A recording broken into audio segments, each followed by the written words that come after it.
የገንዘብ ድጋፍ ምንጮ ለኢትዮጵያ ሕዝብ ነገሩ ቢሉ ምንድነው ማለት ይቻላል? የኦሮሞ ሕዝብ ነው። ስትራቴጂያቸውን ሰምቼዋለሁ እኔ ምን ማድረግ እንደፈለጉ ኢቭን እዚህ የምርጫ የሚወዳደሩትን ሰዎችም አንዳንድ ፓርቲዎችን 3 ቀን ሲቀራችሁ ቦይኮት አድርጉና ውጡ ብለዋቸዋል። ኤክስ ዋይ ዜድ የሚባሉ ፖለቲካ ፓርቲዎችን አሜሪካ ቁጭ ብለው ነው ይሄን ትዕዛዝ እየሰጡ ያሉት። ሰበር ዜና አለኝ ስለ ምግብ በጣም ለጆሮ የሚሰቀጥ ከዛው ከትግራይ ደረሰ ከሽሬ ትክክለኛ መረጃ ነው። ከትግራይ ነው መረጃው። እኔ አሁን ወደ ኋላ ተመልሼ ያኔም ቢሆን መሆን የለብኝም እየተሟግቼ ስለነበረ መሆኔ አሁን ሪግሬት አላደረገው። አልጸጸትም። ጌታቸው ረዳ እንደ ጀዋር መሐመድ በጉብዝና ወራት ያደረገውን ሁሉ አድርጎ ሲያበቃ አልጸጸትም ብሎ ነበረ። ተከብቤ ያለው ብሎ በለጠፈ ሰሞን ለእርሱ ክብር ጭዳ የተደረጉትን ነብሳት እንደምንም ቆጥሮ የሃጫሉ ግድያ ጊዜ በተፈጠረ አምባጓሮ ያሳለፈውን ነገር ረስቶ በሜንጫ የሚል ትርክት ማምጣቱን ሁለት መንግስት አለ ብሎ መድንፋቱን አቃሎ ታስሮ ሲፈታ አልጸጸትም አለ። የሀብት ምንጬ የኦሮሞ ሕዝብ ነው ባለበት አፉ ጀዋር መሐመድ አልጸጸትም አለ። የገንዘብ ድጋፍ ምንጮ ለኢትዮጵያ ሕዝብ ነገሩ ቢሉ ምንድነው ማለት ይቻላል? የኦሮሞ ሕዝብ ነው ማለት በምን አይነት መንገድ ነው የሚያሰባስቡት? በፈንድሬዚንግ ነው።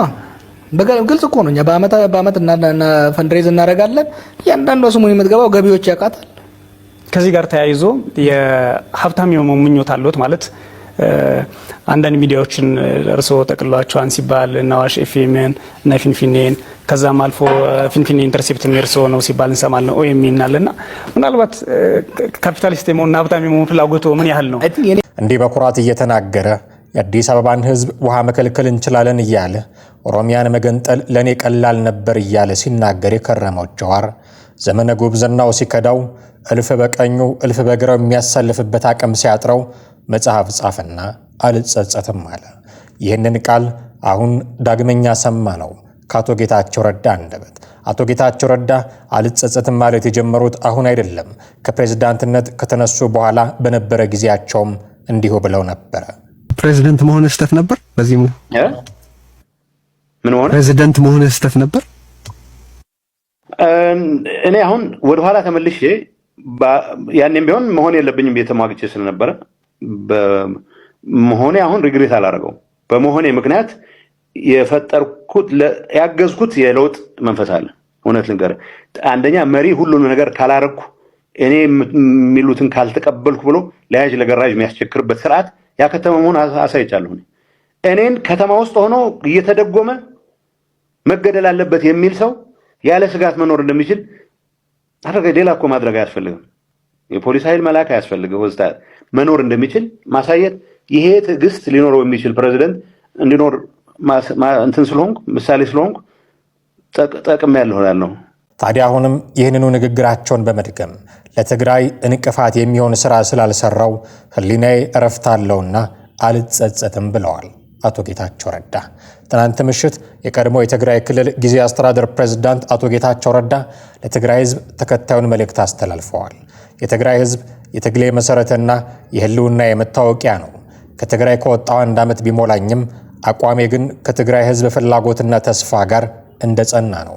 በዚህ አስከፊ ጦርነት ወቅት ምንም አይነት ወታደራዊ ልምድ ባይኖረኝም ትግራይ አትጠፋም ከሚሉ ጀግኖች ጋር በመሰለፍ መከራውን ተጋፍጫለሁ። ከበረሃ እስከ ፕሪቶሪያ ባደረኩት ጉዞ ሁሉ ሚዛኔ ይህ ለህዝብ ይበጃል ወይ የሚል ብቻ ነበረ። ለኔ ትልቁ ፍርሃቴ ሞት ሳይሆን የህዝቤን ጥቅም አሳልፌ በመስጠት የሚመጣ ውርደት ነው።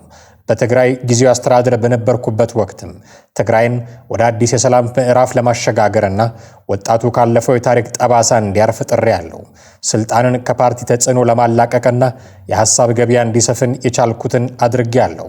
ለትግራይ እንቅፋት የሚሆን ሥራ ስላልሰራው ህሊናዬ እረፍት አለው። በዚህ ሂደት ውስጥ ግን ካልጠበቅኳቸው ወገኖቼ ክህደት ተፈጽሞብኛል። ይህንን ለታሪክና ለህሊና ፍርድ ትቼዋለሁ። ቂም የሚይዝበት ሰው ግን የለም። ዛሬም ነገም በትግል ላይ ነኝ።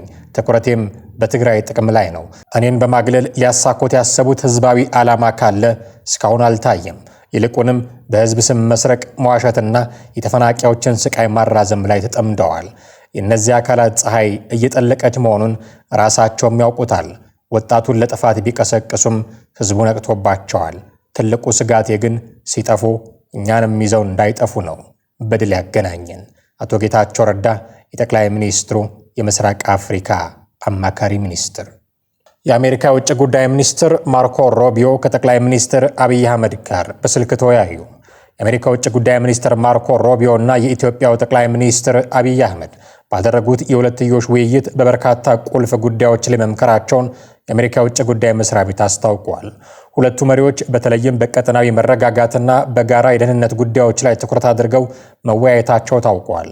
በውይይታቸው ወቅት ሚኒስትሩና ጠቅላይ ሚኒስትሩ በምስራቅ አፍሪካ አስተማማኝ ሰላም እንዲሰፍን ለማድረግ ያላቸውን የጋራ ቁርጠኝነት አረጋግጠዋል።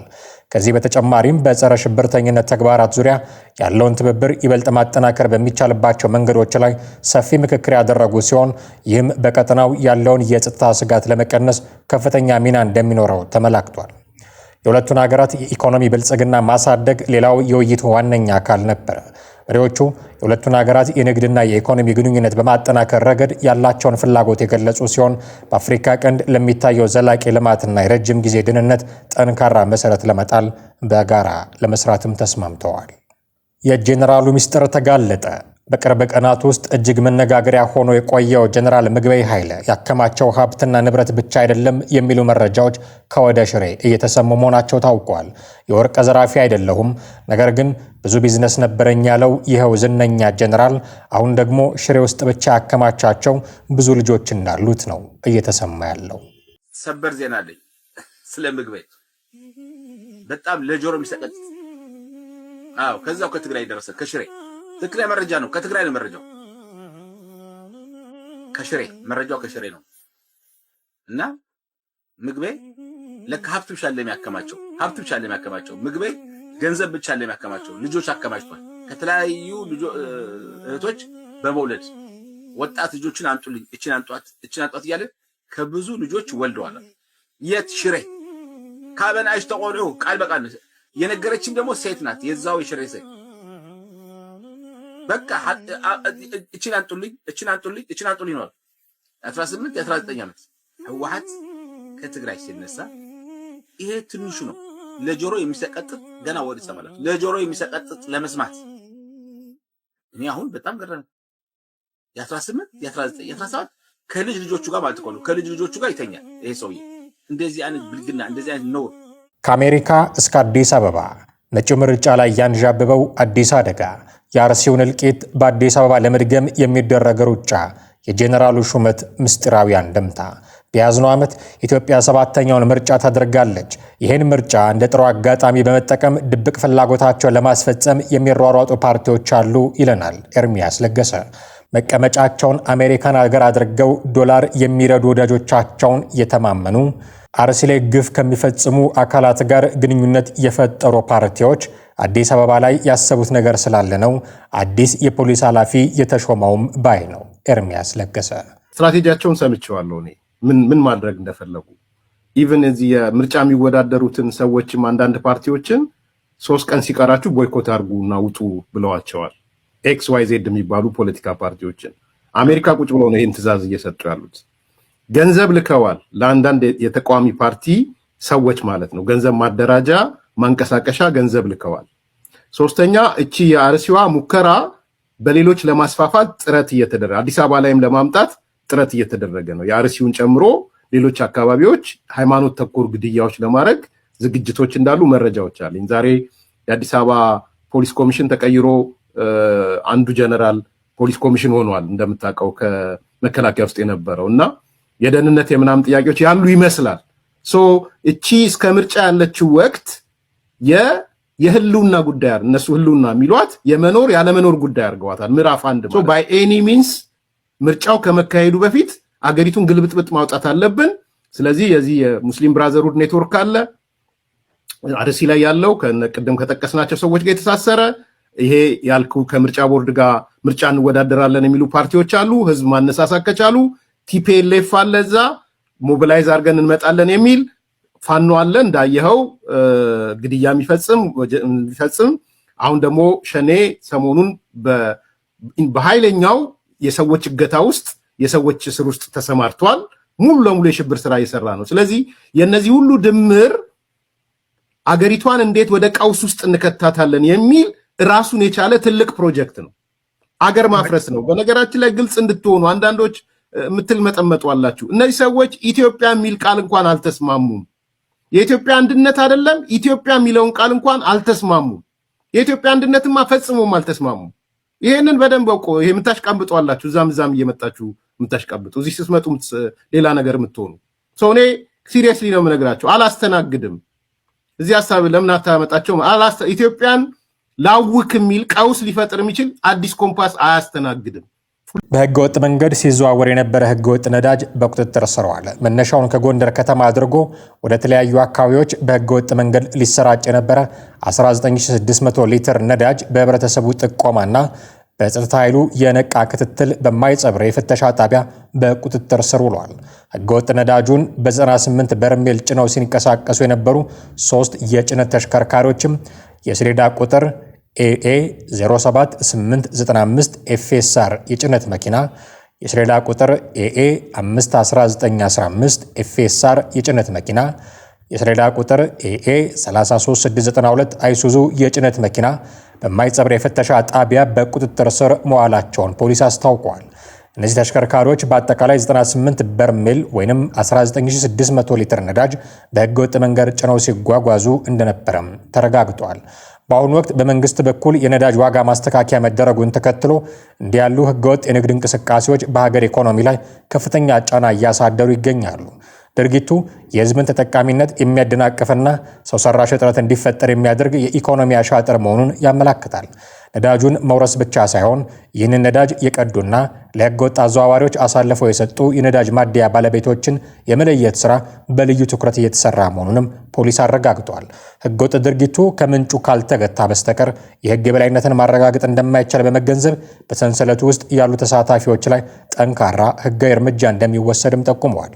ለዚህ ስኬታማ ኦፕሬሽን የህብረተሰቡ ጥቆማና ያሳየው ቁርጠኝነት ከፍተኛ ሚና እንደነበረው ፖሊስ ጠቁመዋል።